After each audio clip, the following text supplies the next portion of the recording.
Buenos días a todas y a todos. Dijimos el lunes pasado que hoy hablaríamos porque era muy probable, casi con toda seguridad, que se confirmara el dato definitivo de inflación del IPC al mes de noviembre. Como sabéis, con la entrada en vigor de la nueva ley, la reforma de la ley de pensiones, la revalorización se había fijado teniendo como referencia el mes de noviembre del año anterior. La revalorización de 2023 corresponde con la inflación media, la inflación promedio entre el mes de noviembre del año 2022 y el de diciembre, ese es un periodo justo de un año, y el de diciembre de 2022. La intención de esto es buena, pero la intención de esto es buena, es que se inicie el año ya sabiendo la subida que tienen que tener las pensiones, y en el mes de enero se cobre ya la pensión revalorizada. La intención es buena, supone un cambio sobre el método anterior, que suponía subida de pensiones con IPC previsto y cláusula de revisión a final de año, justo a final de año, sobre la desviación que haya podido haber en la inflación, y si existía diferencia, que en muchos casos existía diferencia porque los gobiernos hacían las previsiones siempre a la baja, si existía diferencia, compensar la pérdida de poder adquisitivo con una paga. Ahora este nuevo método, he explicado eso simplemente por decir que el periodo de cómputo finaliza en el mes de noviembre. Se ha confirmado el IPC medio, el IPC promedio del 8,46 me parece, pero bueno, se va a redondear al 8,5%.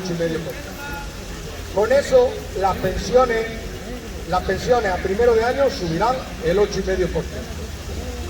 Eso es fruto, como digo, de la nueva ley, del nuevo artículo recogido en la revalorización automática. Podría parecernos, la verdad que jamás o pocas veces han tenido las pensiones una subida tan alta. Entonces podría parecernos que es una subida muy grande de pensiones, pero hay que fijarse en otra cuestión. También en pocas ocasiones, y hay que remontarse muy atrás, hemos tenido una inflación tan alta como ahora. Esa subida del 8,5%, no nos engañemos y que no nos engañen, no es un regalo, es simplemente mantener el poder adquisitivo del año anterior, mantener lo que han subido los precios del año anterior. Incluso podríamos hacer un paréntesis que para las personas mayores y pensionistas, lo dicen muchos estudios de economía y de economistas, la situación actual de inflación casi les perjudica más, pero bueno, eso es afinar mucho porque alguna fórmula tú tienes que poner para subir, pero casi les perjudica más porque la parte de alimentos, que es de lo que más forma parte la cesta de la compra de las personas mayores, la parte de alimentos está en el 15%, Lo digo porque vamos a oír todos los mensajes triunfalistas del mundo con la subida de las pensiones al 8,5%, y hay que poner las cosas, simplemente poner las cosas en sus justos términos. Es mantener el poder adquisitivo de las pensiones. Toda subida inferior al 8,5% hubiera supuesto continuar con pérdida de poder adquisitivo en las pensiones. Eso por un lado. Pero bueno, si bien es cierto que conviene poner las cosas en sus justos términos, también conviene recordar de dónde veníamos. Conviene recordar que veníamos del 0,25 de la casi congelación de las pensiones, acumulando pérdidas de poder adquisitivo año tras año. Y conviene recordar que si esto está hoy en la ley es por las movilizaciones iniciadas por los movimientos de pensionistas hace ya por lo menos 5 años. Nos quejamos muchas veces y con razón de que la reforma de pensiones tiene aspectos que pueden ser perjudiciales para las pensiones. Cierto es, Pero este aspecto que contempla cuando mínimo que las pensiones no pierdan poder adquisitivo, es fruto y gracias a la lucha de los pensionistas de todo el Estado español, de muchas ciudades, que muchos lunes, que muchas movilizaciones, que muchos ir a Madrid, que muchos ir a Sevilla, presionan a los que nos gobiernan para decirle que eso es una urgencia, que eso es una necesidad, que eso era una aberración mantener las pensiones con la subida del 0,25%. Entonces, conviene saber de dónde venimos, conviene también hacer balance y valorar que si bien es cierto que tenemos quejas de algunos aspectos de la reforma de pensiones, algunos otros aspectos se han modificado y no habría sido posible si todos hubiéramos estado en nuestra casa, en el sofá, quejándonos y gritándole a la tele. Que muchos nos peleamos con la tele porque nos indigna, pero hay que pasar de la indignación delante de la tele a la acción. Y esto demuestra que la acción tiene su recompensa y la acción tiene sus consecuencias. Por eso conviene también hoy recordarlo. A todas las personas que más conscientemente aquí se movilizan y se han movilizado, y a todas las personas también que no se han movilizado por dejadez, pero es que también incluso a todas las personas que cuando nos ven aquí incluso se les escapa una frase de crítica, mira, no sé qué, no sé cuánto, o bueno, también dirán, yo qué sé, bolcheviques, yo no sé lo que dirán, pero luego cuando se revaloricen en enero sus pensiones, no se van a acordar de eso, A todo eso conviene también recordarles que las acciones y las movilizaciones tienen sus consecuencias y que si nos quedamos todos en nuestra casa quejándonos pero sin movilizarnos, no conseguimos nada o vamos a conseguir, por supuesto, muchísimo menos que movilizándonos, uniéndonos, encontrando el apoyo mutuo y uniéndonos por un objetivo común. Eso conviene y quería yo recordarlo hoy. Quedan muchas cosas y conviene también hacer una especie de balance. Estamos a final de año y hacer una especie de balance. ¿Cómo nos encontramos y cómo se encuentra en esta fecha, cómo nos encontramos con la reforma de pensiones? Pues si bien decía que se ha conseguido por lo menos la revalorización automática, la garantía de que no se va a perder poder adquisitivo, se va a mantener el poder adquisitivo, nos encontramos con pensiones mínimas y no contributivas muy bajas. Lo hemos repetido muchas veces. Tenemos 3.200.000 personas, 3.200.000 pensiones por debajo de los 721 euros. Hasta que no llegue el final de año, que se haga el decreto, no sabemos, pero la impresión que da el gobierno, y no se ha manifestado en contra, es que las pensiones mínimas van a mantener la misma subida que el resto de pensiones, el 8,5%. De esa manera no se consigue nunca lo que nosotros venimos reivindicando y lo que venimos entendiendo como justo, y es que las pensiones mínimas, por supuesto las no contributivas, ahora hablaremos de ellas, que las pensiones mínimas vayan sufriendo una elevación una elevación mayor que el resto de pensiones, para que esa brecha y esas pensiones tan bajas se vayan acercando. Eso es una cuestión que, haciendo balance, no se ha conseguido mejorar mucho. Si bien es cierto, nos pueden decir, nos dirán, el año pasado mismo, las pensiones mínimas subieron un 3%. El resto de pensiones contributivas subieron un 2,5%. Si alguien dice que ese medio punto es que ha subido más las pensiones mínimas, es casi insignificante. Eso no es significativo. Deben de tener una subida más significativa para que paulatinamente, en un año no se puede solucionar, pero para que paulatinamente se vaya disminuyendo esa brecha, vayan adquiriendo un eso. Y lo vamos a seguir reivindicando, y queda ese trabajo, y sigue quedando ese trabajo. En cuanto a las pensiones no contributivas, por seguir con este tema, las pensiones no contributivas. Sabéis que como medida extraordinaria, en el mes de julio el gobierno subió un 15% a las pensiones no contributivas y también al ingreso mínimo vital. Que bueno, si si bien son recursos públicos que sirven para que las personas no estén en la pobreza extrema, pero conviene diferenciarlo porque el ingreso mínimo vital es una renta de ciudadanía y las pensiones no contributivas son, como su nombre indica, pensiones.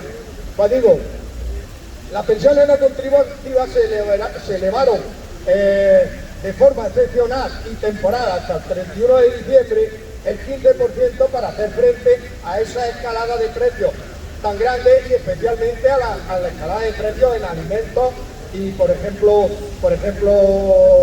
energía eléctrica para mantener los servicios mínimos en la casa, domésticos en los hogares. Bueno, la petición de los movimientos pensionistas era que cuando mínimo ese camino para mejorar las pensiones no contributivas, ese 15% se consolidara. Y ya sí tendríamos, por ejemplo, que todas las pensiones suben un 8,5% y las no contributivas suben un 15%. Se van reduciendo brechas. Pues bien, sabemos, porque ya hay un acuerdo, para aprobar los presupuestos, hicieron ese acuerdo, sabemos que se va a prorrogar, pero es prorrogar, no integrar ese 15% que forme ya parte de la pensión no contributiva. Eso hay que apuntarlo en el debe. Cuando mínimo habría que consolidarlo que formase parte de la pensión no contributiva, que como hemos repetido en muchas ocasiones, está en 421 euros mes. Ese 15% me parece que supone 50 o 60 euros más. Tampoco se va a hacer nadie rico con eso, pero hay que elevarlo algo. Fijaros que menos es que sea de forma provisional y que no se consolide, corriendo el riesgo de que cuando al 31 de diciembre de 2023 decaiga la vigencia, corriendo el peligro de que la pensión vuelva otra vez al valor inicial, porque si no se consolida dentro, entonces eso lo hemos demandado, lo seguiremos demandando, y haciendo ese balance dice, bueno, ya se ha conseguido que las pensiones no pierdan poder adquisitivo y se revaloricen con el IPC automáticamente. Pues ya prácticamente se ha conseguido todo lo que pretendíamos en los movimientos de pensionistas. Por supuesto, por eso estamos mencionando estas cuestiones, que no es lo que pretendíamos. Tenemos, sobre todo, se abre ahora una etapa que tras haber conseguido, por ejemplo, lo hemos mencionado muchas veces, que los gastos impropios, por fin, después de muchos años, recogerlos en acuerdo de Pacto de Toledo, recogerlo incluso en leyes.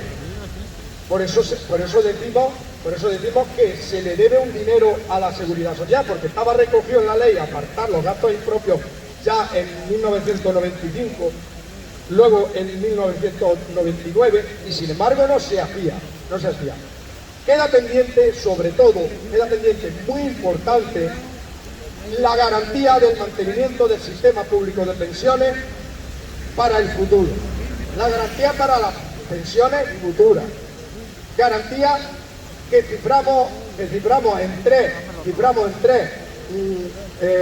cuestiones importantes, que se tienen que dar algunas y que se tienen que eliminar otras, porque de lo contrario se pone en duda la sostenibilidad del sistema público de pensiones, o se van a rebajar las pensiones futuras. Y ya lo hemos mencionado. Queda pendiente de realizar la auditoría que está recogida en esta ley. Otra de las cuestiones que se recogió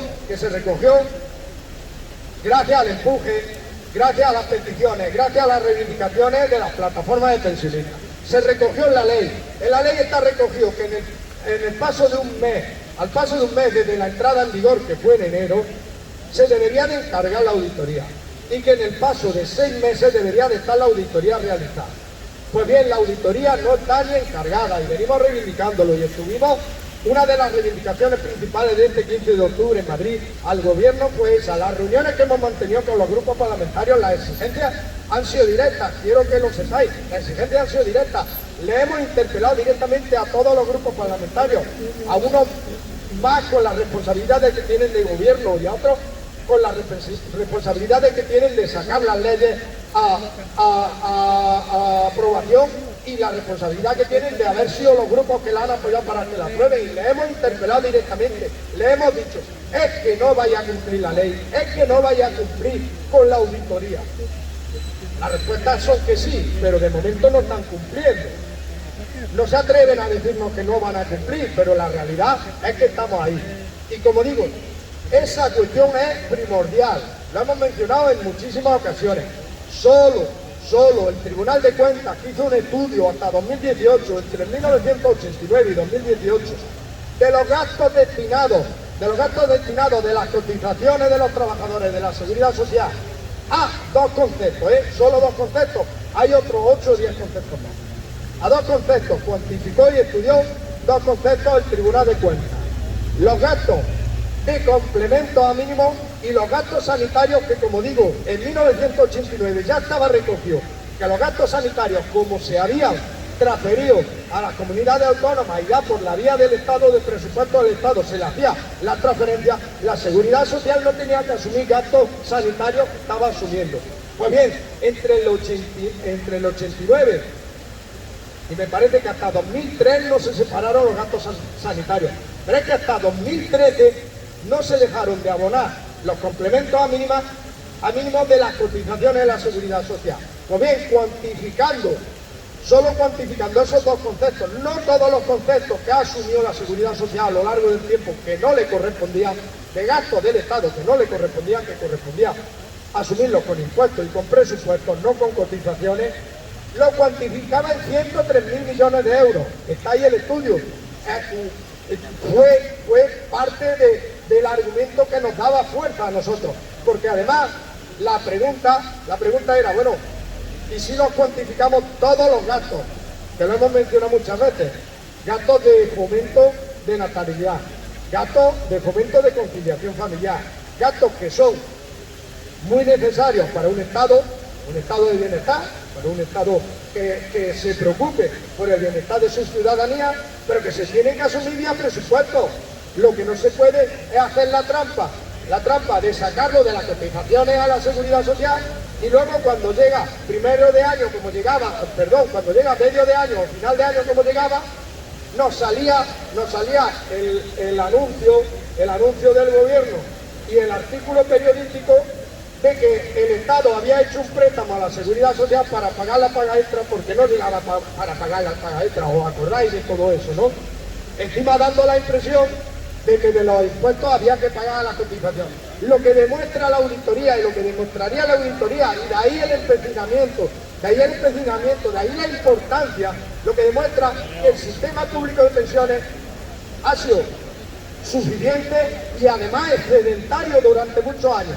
Y como era excedentario, los distintos gobiernos estaban destinando todas esas cantidades excedentarias, las estaban destinando a otros gastos del Estado que no eran pensiones.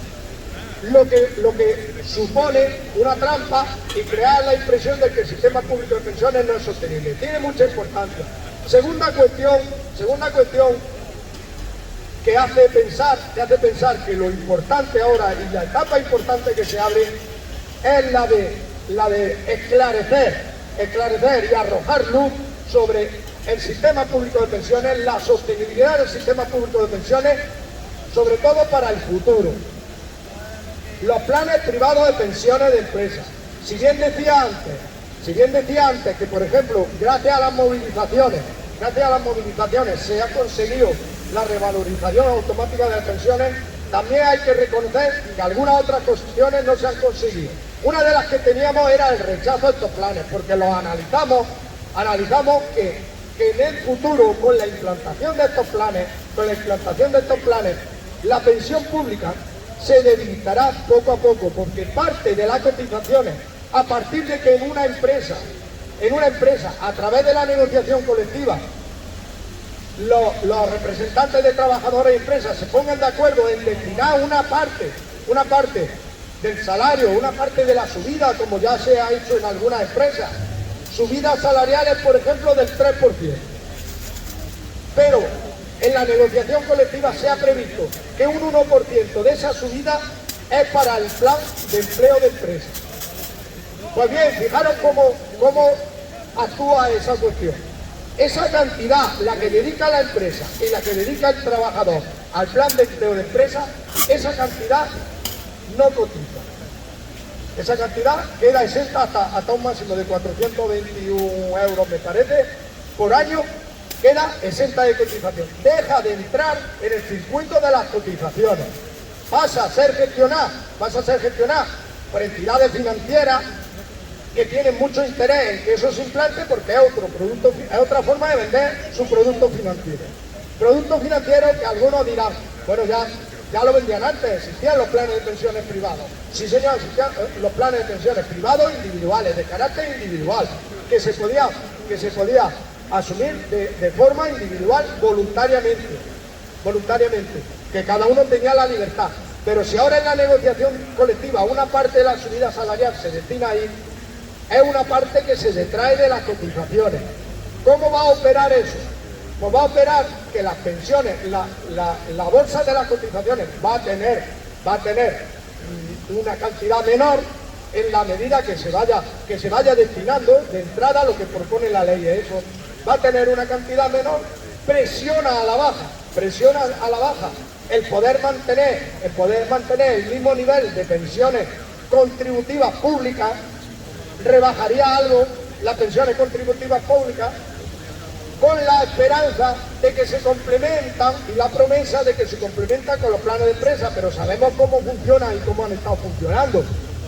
Habrá algunos planes de empresa, pocos, pero algunos planes de empresa, de las empresas fuertes, las empresas donde tienen gran cantidad de beneficios, donde tienen también una movilización grande, de trabajadores y de sindicatos que negocian y son capaces de negociar buenas condiciones, pues habrá un número limitado de trabajadores acogidos a esos planes de pensiones que pueden tener algún plan de empresa pues que complemente algo y que sea una cantidad considerable. El resto no va a poder dedicar 100 o 200 euros mensualmente de su salario al plan de pensiones, y cuando llegue final de año, si la cantidad que se destina a ese plan de pensiones privado de empresa, si la cantidad no es considerable, luego el complemento que se va a recibir, que nadie diga que va a ser considerable, va a ser en la misma medida de ese plan, porque ese es un plan puramente de capitalización, según lo ha aportado. Y además, ya lo hemos hablado muchas veces, pero conviene recordarlo, con los riesgos de que ¿dónde está ese dinero mientras? Ese dinero mientras las entidades gestoras lo tienen colocado en bolsa. Ya hemos visto lo que ha pasado en Londres con los planes de empresas a punto de quebrar y el Estado haciendo frente, aportando millones de libras para que no quiebren los planes de pensiones. Entonces, que no nos convenzan de que eso es un futuro halagüeño y es un futuro al que debemos de caminar. Como la ley, como la ley no se ha podido parar, la ley está ahí, por lo que hay que luchar es porque no se implante, porque las centrales sindicales en la negociación colectiva se den cuenta de la trampa, no entren a negociar esas cuestiones, los salarios y las subidas salariales, que las reciban en su nómina, que no las reciban en una promesa futura de un plan de pensiones, que no rebajen su esperanza de subida salarial, porque el futuro puede ser más incierto de lo que se piensa. Segunda cosa, tercera cuestión que tenemos pendiente, la que se está negociando y dirimiendo, aunque no nos enteremos, pero se está negociando y dirimiendo, no nos enteramos de los detalles, pero se está negociando y dirimiendo ahora la posible ampliación del periodo de cálculo de las futuras pensiones por encima de los 25 años. Ya pasó que desde los 15 a los 25 años, con esa implantación, las pensiones han perdido cerca de un 10%, las pensiones iniciales, los cálculos de pensiones iniciales, cerca de un 10% de media, en función de si hubo periodos a los que a los pensionistas le cogieron 16, 17, 18 o ya 25 que están recogiendo ahora. Si sigue aumentando el periodo, nos vamos a años muy anteriores, años del principio de la entrada de los trabajadores y trabajadoras en el mercado laboral, años que, por ejemplo, en el caso de las mujeres, pueden coincidir con los años en los que estaban en la edad en que tuvieron su hijo, muchas de ellas pidieron excedencia en los trabajos o tuvieron un periodo sin trabajar hasta que luego se reincorporaron al mercado de trabajo. Si le empezamos a coger todos esos periodos y empezamos a tirar para atrás en esos periodos, eso va a perjudicar. Eso va a perjudicar y las pensiones iniciales de los futuros pensionistas van a ser más bajas. Si se amplía hasta 35 años, afecta muchísimo más. Si se amplía hasta 30, afectaría menos, pero también afecta, que lo tengamos claro. Y esa es la lucha de los pensionistas actuales, pero sobre todo de los trabajadores actuales que están cotizando actualmente y que van a ser pensionistas futuros. Esa es su pensión y se está decidiendo ahí su pensión y su futura pensión. Y se está decidiendo ahí las condiciones de vida con las que va a afrontar cuando se jubile los años que le queden de vida. Ahí se están decidiendo y eso es importante, eso es importante. Y en esa situación en la que estamos, sobre eso quería reflexionar. Habíamos hecho un papel por intentar explicarlo, por, no sé, hacer balance, si cabe, no sé si a lo mejor es muy pretencioso, si cabe felicitarnos de la revalorización, por lo menos del fruto de la lucha y además recapacitar que no está todo hecho y que ese fruto es fruto de esa lucha, como he dicho, y que no está todo hecho y que queda mucho por hacer y muy importante, sobre todo para garantizar el sistema público de pensión. Ahora dejo la palabra y hablamos si queremos. Luego después tengo que dar una información también sobre la reunión que mantuvimos con el PSOE de Linares a petición de ellos y también sobre el reinicio de las concentraciones y bueno, y una reunión que queremos tener en la plataforma para repensar cómo organizarnos y repensar los tiempos que vienen y cómo los vemos y qué estrategias podemos seguir. Pero si queréis, pedí ahora la palabra y hablamos de eso, de cualquier cosa, de esto de las pensiones, de la revalorización, de cómo lo vemos, de cualquier cosa que queráis. ¿Quién quiere la palabra? ¿Alguien que quiera hablar? ¿Nadie? Bueno, pues entonces continúo con lo que decía. Bueno, mantuvimos una reunión, 4 miembros de la plataforma con el Partido Socialista Obrero Español, ahí arriba en su sede, a petición de ellos. Las intenciones que nos explicaron es que están haciendo el programa electoral y querían oír para todas las plataformas, movimientos que se están movilizando en Linares, cuáles eran sus reivindicaciones. Les llevamos las reivindicaciones que ya sabemos, pero bueno, las podemos mencionar. Llevamos las reivindicaciones que a nivel local entendemos que se deberían o se pueden hacer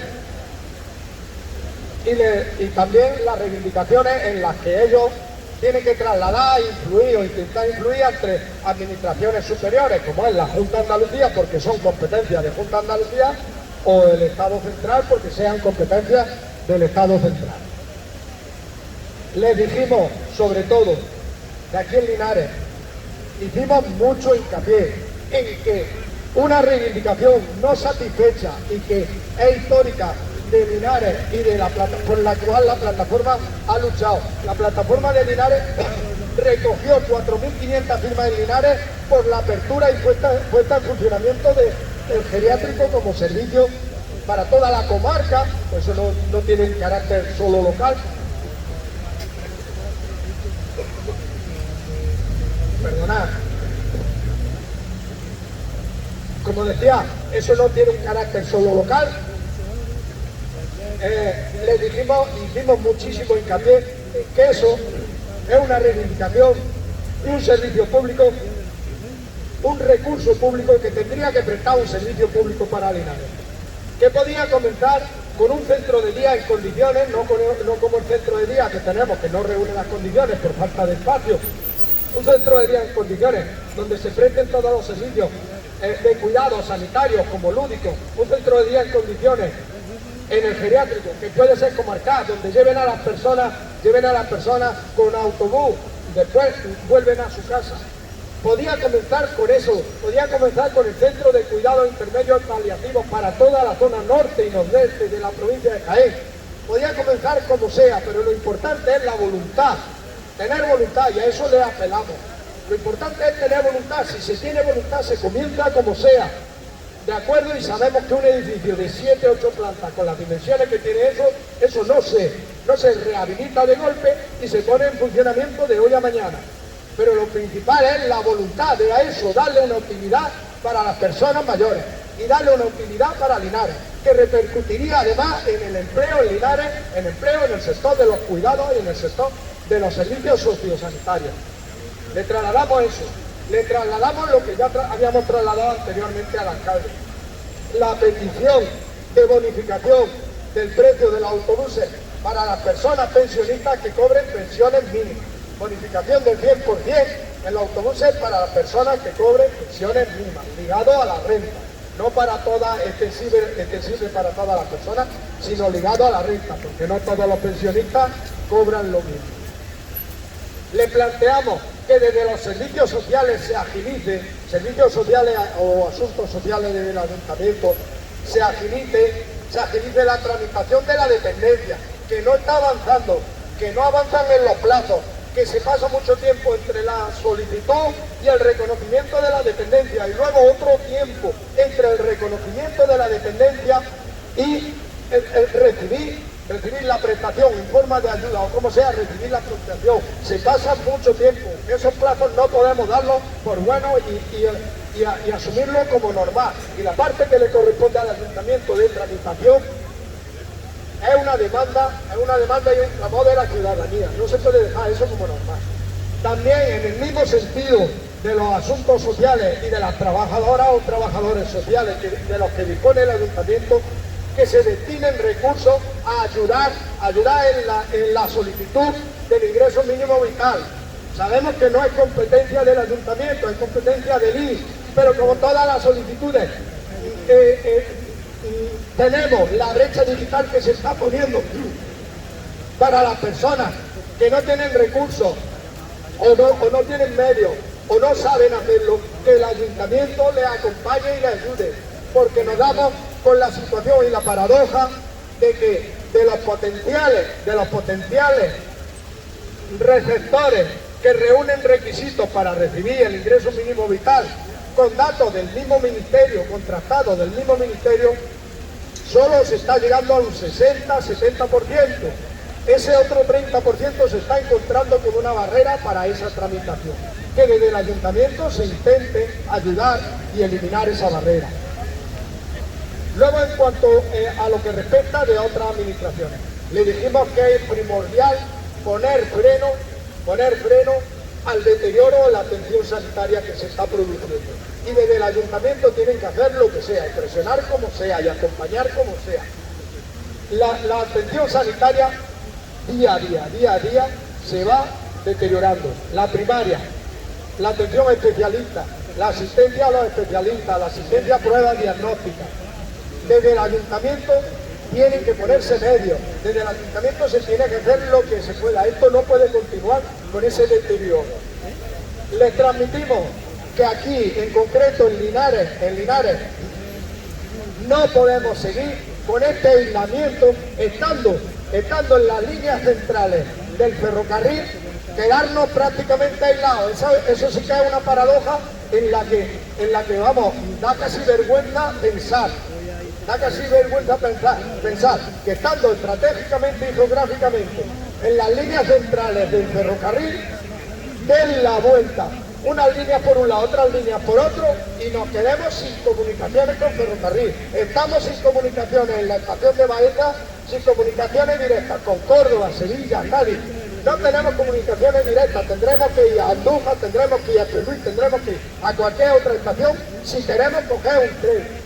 Eso sí que, si nos lo dicen hace años, no lo podríamos creer. Y estamos ahora mismo en esa situación. Eso sí que es denigrante que sigamos en esa situación. La frecuencia y transporte para Madrid, con lo único que sí tenemos transporte, han bajado a 3 frecuencias nada más diarias. 3 frecuencias nada más diarias,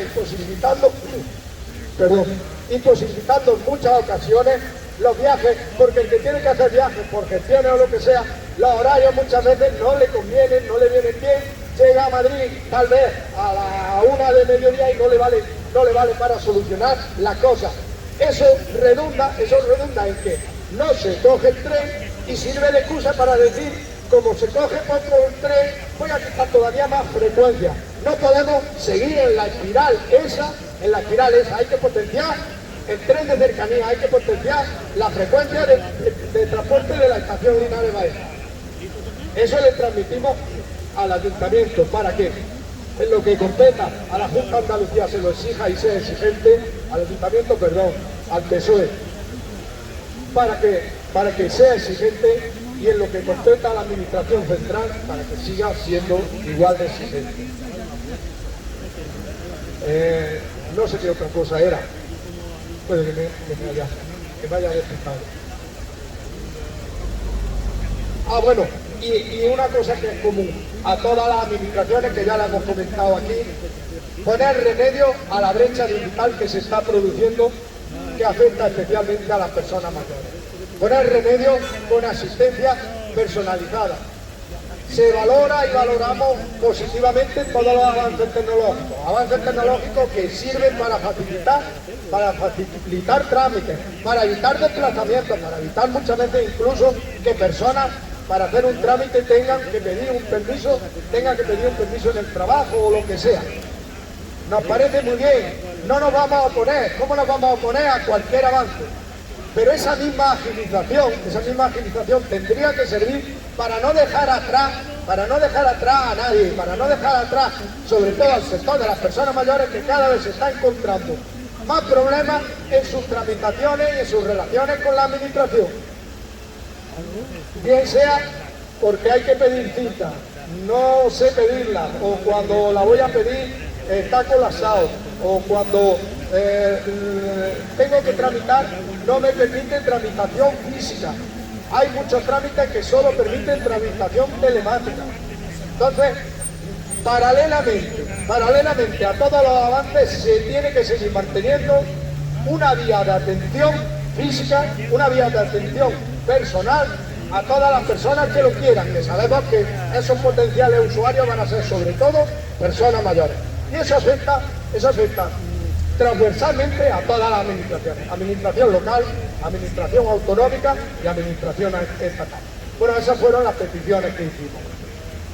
Y enlazo con la otra cuestión, ya que no queríais ninguno coger la palabra, pero esto no quita que ahora después intervenga el que quiera. Enlazo con la otra cuestión. La otra cuestión es que ahora por las navidades pues vamos a dejar las concentraciones, retomaremos las concentraciones el día 9 de enero, que es el lunes. Pues bien, a partir de ese mismo día 9 de enero, cualquier día queremos, a ver cómo lo veis, queremos programar una reunión presencial de la plataforma. ¿Por qué? Nosotros a estas cuestiones que hacemos aquí, a estas concentraciones, las llamamos la asamblea. Quien quiera puede dar alguna propuesta, hacer alguna propuesta. Pero a algunas personas no les gusta hablar en público, no funcionamos exactamente como una asamblea. Y si nos conviene, después de todo este periodo, retomar qué estrategia y qué camino vamos a seguir, a analizar en qué situación estamos en materia de pensiones y analizar en qué situación estamos en Linares. Pues tenemos 3 o 4 cosas de las que reconozcámoslo, yo por lo menos lo reconozco, todos somos culpables, que las hemos ido dejando en el tintero, cosas que teníamos pendientes y que nos conviene ver cómo las retomamos y qué estrategias tomamos. Entonces es mejor que de forma presencial vayamos, a través de cuando hemos hecho esas reuniones, sabemos que no hemos acudido todo el mundo, pero haremos un llamamiento en enero para que acuda todo el mundo. Allí se puede debatir más, se puede ver en los puntos de vista de las distintas personas, se puede ver cómo enfocamos eso. Tenemos pendiente, por ejemplo, esta cuestión que hablábamos del geriátrico. El geriátrico hemos hecho esfuerzos, no sé si han sido los más acertados, los menos acertados, pero la plataforma de Linares y el pueblo de Linares ha hecho esfuerzos. De momento no hemos conseguido resultados, tendremos que replantear cómo podemos relanzar eso, porque si lo seguimos entendiendo como una necesidad, pues ve cómo podemos organizarnos, cómo podemos relanzar eso. Teníamos pendiente una propuesta, que ahora que veo a Juan Rubio, la propuesta de Juan Rubio que analizábamos. Bueno, aquí ya la gente se va cansando, la asistencia a las concentraciones va bajando. También podríamos hacer otras cuestiones, movernos a otras localidades, hacer la extensión. Dijimos que sí, pero bueno, lo tenemos ahí atacado. Tenemos que ver cómo podemos poner eso en marcha, cómo podemos, aportaciones e ideas para ver cómo podemos poner eso en marcha. Y como digo, sentarnos, reflexionar y ver cómo iniciar con el año 2023, cómo iniciar la nueva etapa. Y por eso quería decirlo aquí. Eso no está reunido con que cualquier persona que no asista a la reunión, asistiendo aquí, haga sus propuestas, haga su idea. Si la gente lo considera bien y si la asamblea lo considera bien, todas las ideas van a ser retomadas y van a ser asumidas. Eso no lo quita, pero entiendo que es un espacio mejor para debatir, mantener por lo menos una reunión y planificarlo. Bueno, y ya, esas eran las cuestiones que quería decir, y si alguien quiere intervenir y quiere pedir la palabra, que la pida. ¿Alguien que quiera? Y nos despedimos por estas Navidades hasta el día 9. Bueno, otra cosa, que lo tenía que ver.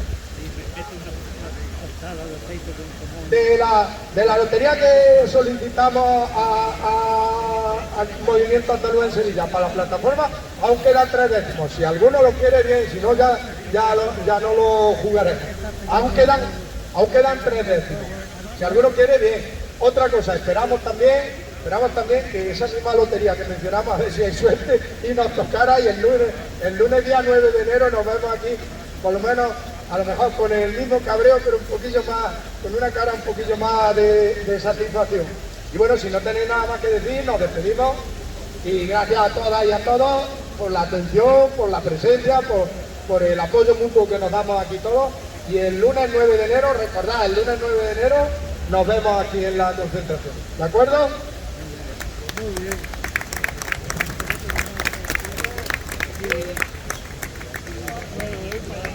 Bueno, gracias.